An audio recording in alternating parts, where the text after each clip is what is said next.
Salvete omnes et bene venistis. Welcome back to Aeneid Book 2, lines 268 to 297. And before we begin, as ever, just a quick review of our color coding. We have red indicating our subjects, green indicating our verbs, and our direct objects are indicated with blue. And with that out of the way, let's go ahead and do this. So we are picking up after a jump in the lines. All right, as we remember, we last read down to line 249. And now we are picking up, the horse has been brought into the city, the Trojans have celebrated and gone to sleep. And that is where we pick up here with tempus erat. Tempus erat. It was the time quo. Now the quo, of course, is looking at tempus, but because quo is ablative, we know that we have shifted into an ablative of time. So it was the time when prima quies, all right, first quiet, literally, or sleep in this context because it is late at night. When first sleep, or maybe we say when sleep first ceases, all right, or begins, okay, because it is incipio. When sleep first begins for sick mortals. All right, and sick, of course, here, igris doesn't have to mean sick in this context. It might just mean weary or tired. And still quies, all right, the gratissima is still looking back at quies. It is still sleep, which is most pleasing. It serpit, more snake vocabulary that we've seen in book 2. All right, it creeps up, it crawls in with the gift of the gods. All right, with a gift of the gods. And the gift of the gods, of course, that sleep brings is dreams, which is, of course, what happens right here. In somnis, in my dreams, ecce, behold. Ante oculos, right, a prepositional phrase with the accusative.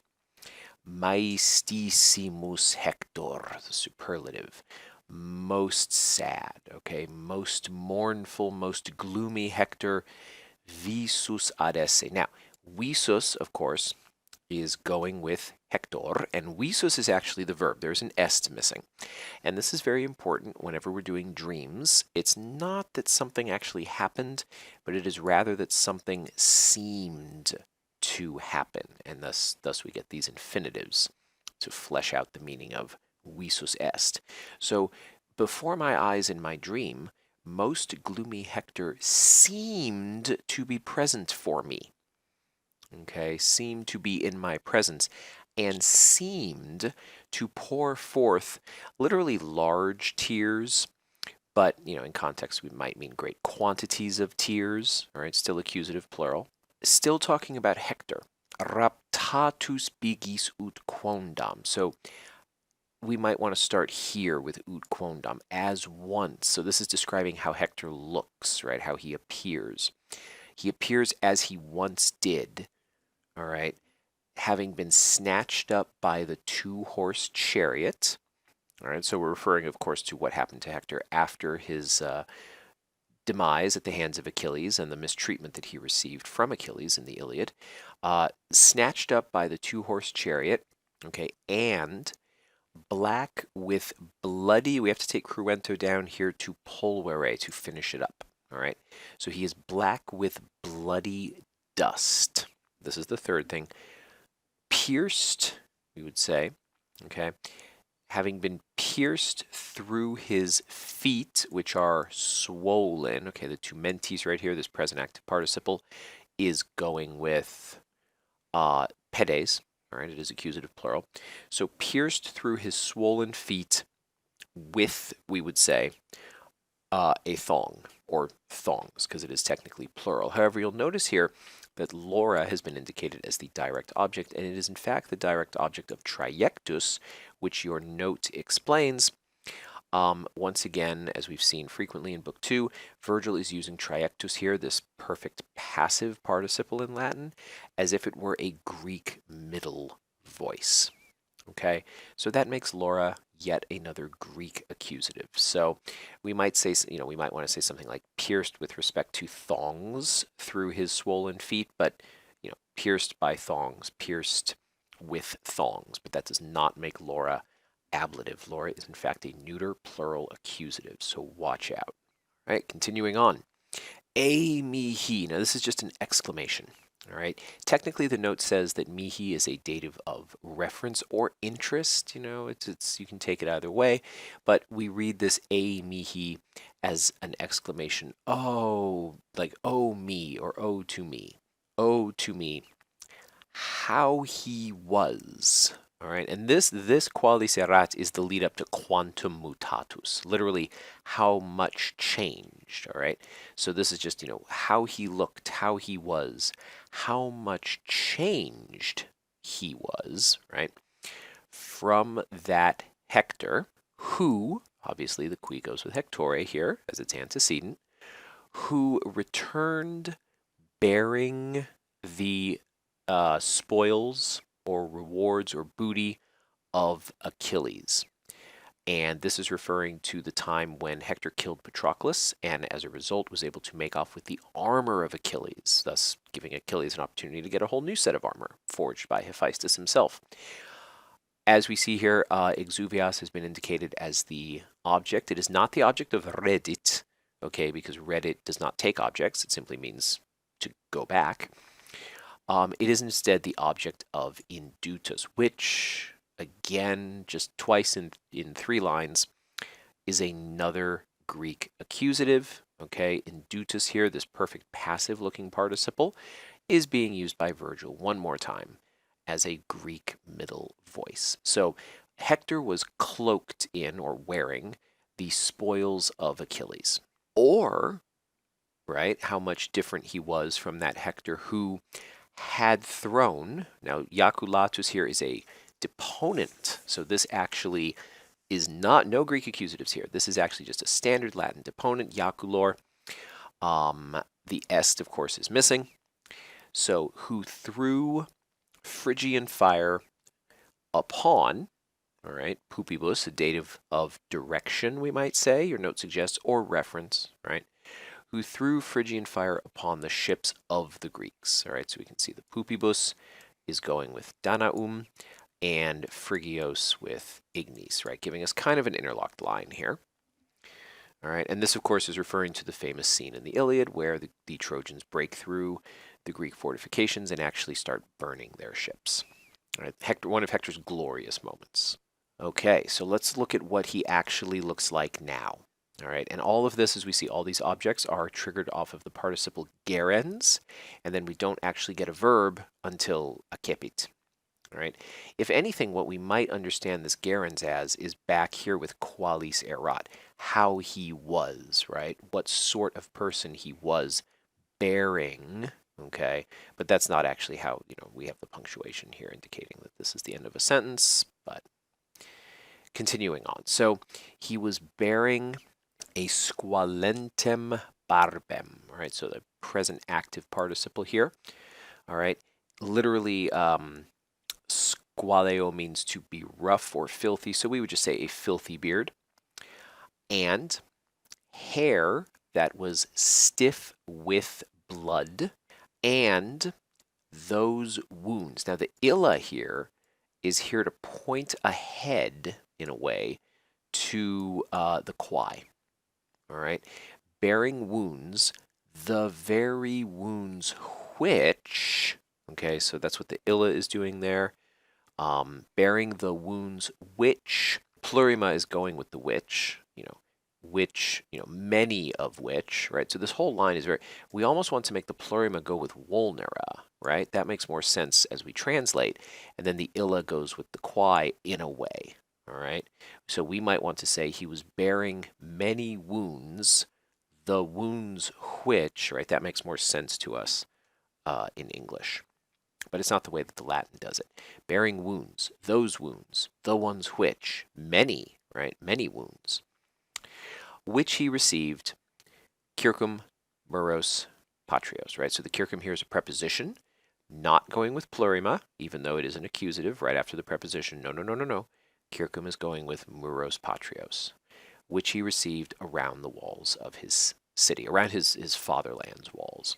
All right, ultro is a great word, like further, continuing on. Voluntarily, so further. Weeping, ipse. Now we see from the verb here that ipse has become, the subject has become I, so Aeneas, right? Because Aeneas is speaking. So the ipse here is not Hector, all right? We don't know that until we hit videbar. We might have thought Hector was weeping, but no.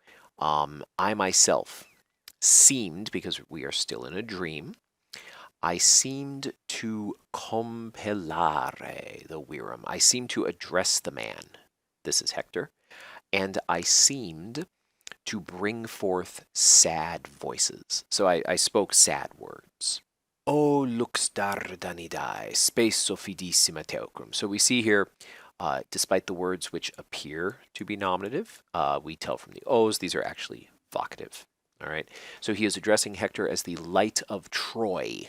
Careful here, not the Trojans, right? Because this is singular, genitive singular. So light of Troy. O most faithful or reliable hope of the Trojans. These are the Trojans. And then this is not a relative clause. This is a interrogative, right?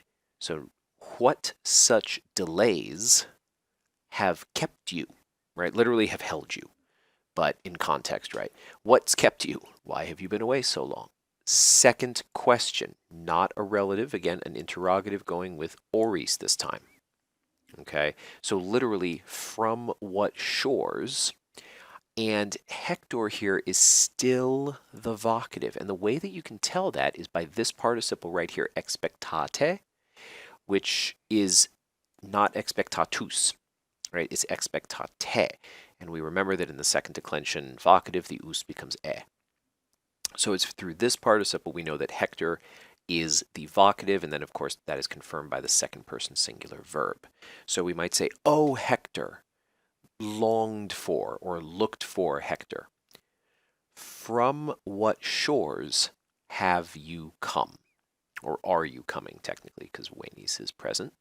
And then this ut, the note helps you out, that this is not an ut introducing any sort of purpose clause or anything like that. This is the ut, like in an exclamation. How, like how much or how gladly, or, how, and then everything we see here is, an object and a bunch of prepositional phrases. Here we find out what's actually happening. How we, because I speak imus, how we exhausted looked for you. Okay. So post, this post means after, it's the prepositional phrase. So after all the many funera, okay, disasters of your people. Now be careful, this genitive plural here, tuorum, it's not the funerals of you. That doesn't make any sense. We were not looking for you after we buried you. We were looking for you after so many deaths of your people, right? Because Hector was the lone defense of Troy. We were looking for you exhausted after so many deaths of your people, after the various sufferings, not work, okay, sufferings of your men, right? Because, you might say tuorum is going with hominum, of your people and of your city, right? How we looked for you. All right, scrolling down for the next bit. Another question, so not a relative pronoun here, but an interrogative. What unworthy reason, right? What reason undeserving? What unworthy reason has befouled your calm face? All right. It is, of course, a plural, serenos vultus. It's a plural accusative, but we can read it as singular if it makes sense, which it does here. Or, another question for Aeneas, why do I discern, so why do I see, okay, these wounds? All right, so it's almost as if with these two lines, with these two questions, it's almost as if Aeneas is only just now noticing that Hector appears to be standing in front of him, but there's something wrong, right? And so that is the end of Aeneas's questioning of Hector. And then ille here will be Hector, because we remember ille always indicates a subject change, and the last subject we had was Aeneas beginning to speak. So this is Hector, and nihil is just standing in there for he didn't say anything. Okay? Nor did he delay me, nor did he delay me. And then this quirentem is with me, right? This is the present active participle. I was quirenteming. I was complaining. I was lamenting. All right? Wanna. Wanna. What? And this wanna right here, neuter plural accusative, is the object of quirentem, the participle. Okay, so once again, we see the participle doing its adjective thing, modifying me, but also still being a verb and taking a direct object because it can, because it's active. So he did not delay me, we might say, while I was asking useless things or empty things, idle things. All right. So Aeneas was asking the wrong questions, and Hector did not waste his time with that, but rather heavily leading forth groans, or we could say a groan, imo de pectore, from the bottom of his heart, or from deep in his chest. Scroll down a bit here. He begins to speak. All right, and this is what Hector says as he brings forth groans from the bottom of his heart. Heu, right? Alas, fuge. He goes right into it with the imperative. Flee. And then we have the vocative right here. This is the vocative, and dea, all right, is the ablative, right? Ablative technically of separation, because nate means born from. So, we would say in translation, we might say child of the goddess, but in Latin, it's something more literally like, O you who was born from a goddess, right? Which is why dea is ablative here. Nate is the vocative. Flee, child of a goddess, and he says, right? The ait here is down here. This is Hector speaking. And snatch yourself. Te is the object of eripe. It's basically a reflexive, right? Because this is second person singular imperative. Snatch yourself from, ablative of separation, because of eripe, these flames. Now, of course, we remember Aeneas is asleep. He has no idea that the city is burning. And here Hector lays it out in perhaps the simplest sentence in the entire Aeneid. Hostes habet muros. The enemy hold the walls. There you go. Ruit, right? Troia ruit. Troy falls from her lofty pinnacle, something like that, right? A culmen is a summit or the topmost point. All right, that is how far Troy is falling. Then this next line, sat datum est. There's an est missing. All right, enough has been given. All right, sat is modifying datum est. Right, satis is an adverb though. Right, it's not the subject of datum est. Datum est is an impersonal verb rendered in the neuter singular. Okay, enough has been given to, because datum, your country and to Priam. So the implication here is you have given enough to your country and to Priam, but also potentially, this is just fate, right? This is Troy's time. Scroll down a bit here for the rest. If, now we'll notice that the verbs here, your note talks about how this is a mixed conditional, but that's not really so important. The most important thing to notice is that these verbs are in the imperfect and pluperfect subjunctive, which means we are talking about contrary to fact conditionals. The fact that the first one is a present contrary to fact and the second one is a past contrary to fact is not so important as recognizing the contrary to factness of this whole thing. So, if Troy can be defended by a right hand, this is an ablative of means, right? By means of a right hand. If Troy can be defended by a right hand, and this, of course, a right hand stands for the sword, right? By someone's sword. But it can't. Indeed, it would have been defended, defensa fuisens, it would have been defended by this one, which means mine, right? Hector is saying that if anyone was going to defend Troy at all, he was going to do it. But he's dead. So, therefore, no one is left who can defend Troy. So instead, Troia, right, the very city itself, commendat. Now, this doesn't mean commends, like in English we commend someone for doing a good job. This simply means to entrust. Troy entrusts to you, right, dative with commendat, indirect object. Sacra, two things.